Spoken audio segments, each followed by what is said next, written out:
नमस्कार सभी को, मेरा नाम है अशोक बी यादव एडवोकेट और मैं आप सभी के लिए लीगल एडवाइस वीडियोस अपलोड करता हूं, जो कि आप सब लोग उसको लाइक करते हैं, पसंद करते हैं, शेयर करते हैं और सब्सक्राइब भी करते हैं। और अब तक अगर आपने इस चैनल को सब्सक्राइब नहीं किया है तुरंत करिएगा, ताकि दूसरे लोगों तक भी इस जानकारी को शेयर हो सके। एक्चुअली आज का जो समय है वो काफ़ी पत्नियों के द्वारा पतियों पर काफ़ी अत्याचार जैसे चीज़ें हो रही हैं, और लगातार इन सब चीज़ों के लिए लोअर कोर्ट से लेकर हाई कोर्ट से लेकर सुप्रीम कोर्ट तक लगातार जजमेंट भी पास हो रहे हैं। ऐसे ही समय पर जब पति पत्नी में जब झगड़ा होता है तो कहीं न कहीं वो झगड़ा थाने और थाने से कोर्ट तक पहुँच जाता है। लेकिन जहाँ पर ये चीज़ें कोर्ट तक पहुँचती हैं तो पत्नियाँ कई प्रकार के आपके ऊपर केस करती हैं, जैसे कि सेक्शन 498 ए और मेंटेनेंस और डीवी, ऐसे कई प्रकार के आपके ऊपर केस करते हैं। लेकिन आज का जो टॉपिक है इस वीडियो को बनाने का, वो ये है कि मेंटेनेंस मतलब भरण-पोषण है, जो कि पत्नी केस करती है पति के ऊपर कि वो उसको मेंटेनेंस दे, उसका जो खर्चा है रहने का, यानी कि वो उससे अलग रह रही है तो उसको कुछ खर्च चाहिए। इसी के लिए जो है पत्नी जो है मेंटेनेंस का केस है कि 125 सीआरपीसी के तहत जो है वो केस फाइल करती है कोर्ट में, और उसके बाद उससे पैसे की डिमांड करती है, मतलब कि उसको भरण-पोषण चाहिए। लेकिन अब जो है पत्नी के लिए भरण-पोषण लेना आसान नहीं होगा, क्योंकि इसमें बहुत ज़्यादा चेंजेस आ चुके हैं और लगातार हाई कोर्ट, सुप्रीम कोर्ट लगातार इसमें जजमेंट भी दे रहे हैं। ऐसा ही एक जजमेंट है जो मैं आपको इस वीडियो के माध्यम से शेयर करूँगा, बताऊँगा आपके लिए कि क्या इस जजमेंट में बताया है, जिसमें कि पत्नी को अब जो है वो मेंटेनेंस लेना आसान नहीं होगा। बहुत कुछ बताना है अपने बारे में भी और वो क्या करते हैं उनका बैकग्राउंड तक भी। तो ये जो केस है जो कि ऑनरेबल सुप्रीम कोर्ट का है, रजनीश वर्सेस नेहा, यानी कि ये सुप्रीम कोर्ट का केस है और इसमें पूरा एक-एक चीज़ पति के लिए और पत्नी के लिए दोनों को बताई गई है। क्योंकि इसमें कुछ ऐसा हुआ था कि पत्नी के ने जो केस जिसने जो लिखा वही उसी के आधार पर जो है लोअर कोर्ट ने जजमेंट पास कर दिया, और इसके बाद काफ़ी दिक्कतों का सामना पति द्वारा किया गया, क्योंकि उसके ऊपर भी कुछ लायबिलिटी है अपने परिवार को चलाने के लिए। चाहे उसमें माँ-बाप हों उसके परिवार-परिजन हों और उसका खुद का स्वयं का खर्चा हो। लेकिन उन सब चीज़ों को दरकिनार करते हुए नीचे जो कोर्ट है, निचली जो अदालत है, उसने कुछ पत्नी के लिए 15,000 और बच्चे के लिए 5,000 का जो मेंटेनेंस था, वो रेट्रोस्पेक्टिव प्रभाव के साथ, मतलब कि उसको जब से उसने केस फाइल किया है तब से उसको देना होगा। ऐसा जजमेंट जो है कोर्ट ने ऑर्डर पास कर दिया रजनीश के लिए। और इसी का जो जब उसको लगा कि वाक़ई मेरे साथ में गलत हुआ है और ये जजमेंट भी गलत पास हुआ है, क्योंकि उसके पास भी और भी लायबिलिटीज़ हैं, उसके परिवार को चलाने के लिए, उसके माँ-बाप हैं, उनको भरण-पोषण देना है, यानी कि उनको भी पालना है, उसकी ज़िम्मेदारी है। तो ये जो उसने देखते हुए उसने इसको बॉम्बे हाई कोर्ट में जजमेंट को, इस जो लोअर कोर्ट ने पास किया था ऑर्डर, उसको सेट असाइड कराने के लिए हाई कोर्ट में अपील करी उस कोर्ट के उस जजमेंट के खिलाफ। और वहाँ से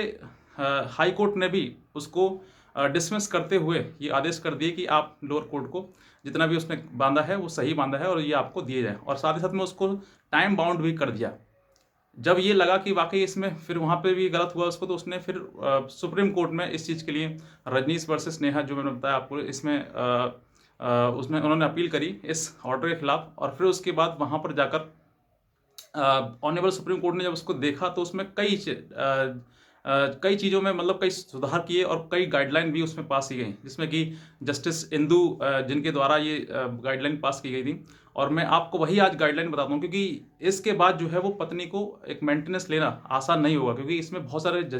चेंजेस बहुत ज़्यादा आ चुके हैं। बहुत सारे लोग ये भी सोचते हैं कि सर मेंटेनेंस कर देंगे और मेंटेनेंस नहीं दिया हमने तो हमको जेल जाना भी पड़ जाएगा। तो ऐसा इस केस में बिल्कुल साफ कर दिया है कि अगर आप नहीं दे पाते हैं और नहीं है लायबल देने के लिए, तो आपको ऐसा नहीं है कि आपको जेल में डाल दिया जाएगा या जेल भेज दिया जाएगा, ऐसा भी नहीं है। तो वही मैं आपको इन चीज़ों को बताता हूँ। ये फैक्ट थे जो मैंने आपको वही बताए। अब इसमें क्या गाइडलाइन पास हुई है वो भी मैं आपको बताऊँगा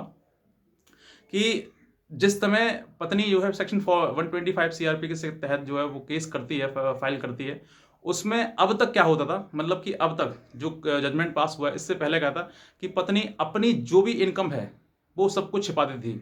ना अपनी इनकम बताती, ना अपनी क्वालिफिकेशन बताती, ना ही ये बताती कि मैं उस जो मतलब मेंटेन खुद को स्वयं करने लायक हूँ या फिर नहीं हूँ, ये सब कुछ मतलब वो छिपाती थी। लेकिन अब जो जजमेंट ये पास हुआ है उसके बाद पत्नी अपनी सारी इनकम नहीं छिपा सकती, अपना बैकग्राउंड नहीं छिपा सकती। उसमें एफिडेविट में साफ-साफ ये बताना होगा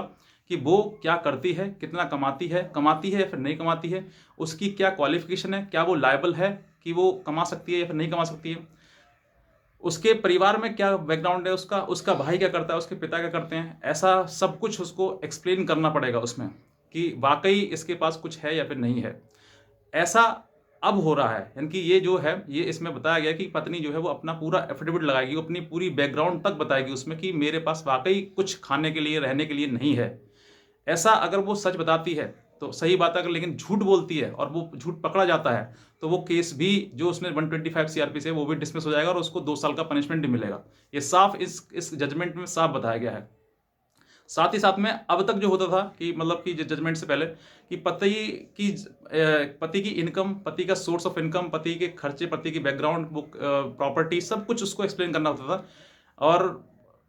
पति पत्नी की सब कुछ छुपा लेती थी वो। लेकिन अब ऐसा नहीं है, अब पति भी अपना एफिडेविट देगा और पत्नी भी अपनी एफिडेविट के द्वारा अपनी सारी इनकम बताएगी और वैसे ही पति अपनी जो भी उसकी सैलरी आती है या फिर वो उसकी इनकम है या उस पर प्रॉपर्टी है, वो भी अपना पूरा ब्यौरा देगा और पत्नी को भी वो पूरा ब्यौरा देना देना होगा। उसके आधार पर जब कोर्ट को लगेगा कि वाकई पत्नी एलिजिबल है, मतलब वो कमा सकती है, तो उसको मेंटेनेंस की फिर कोई आवश्यकता नहीं है।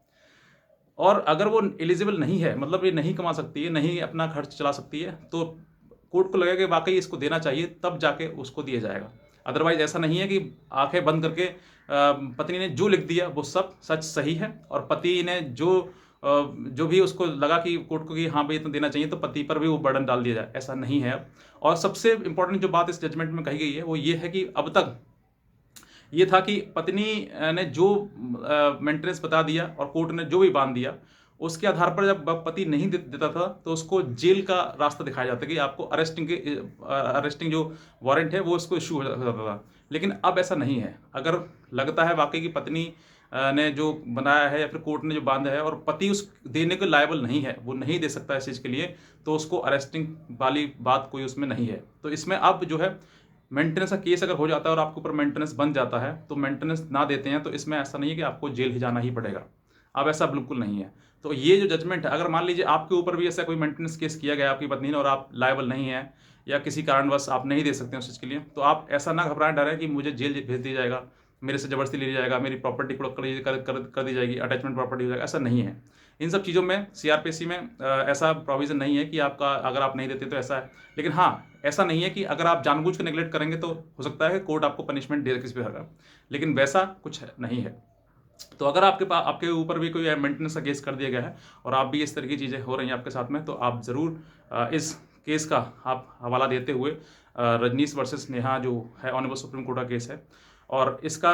हवाला देते हुए अपने आप को भी आप सेव कर सकते हैं, बचा सकते हैं, आपके ऊपर कोई भी दिक्कत नहीं आएगी। और अगर आप इस को नए हैं और आपको ये वीडियो अच्छा लगा है तो आप नीचे तुरंत सब्सक्राइब करिएगा, दूसरे लोगों तक भी जानकारी को जरूर शेयर करिएगा। आज का वीडियो देखना आप सभी बहुत धन्यवाद।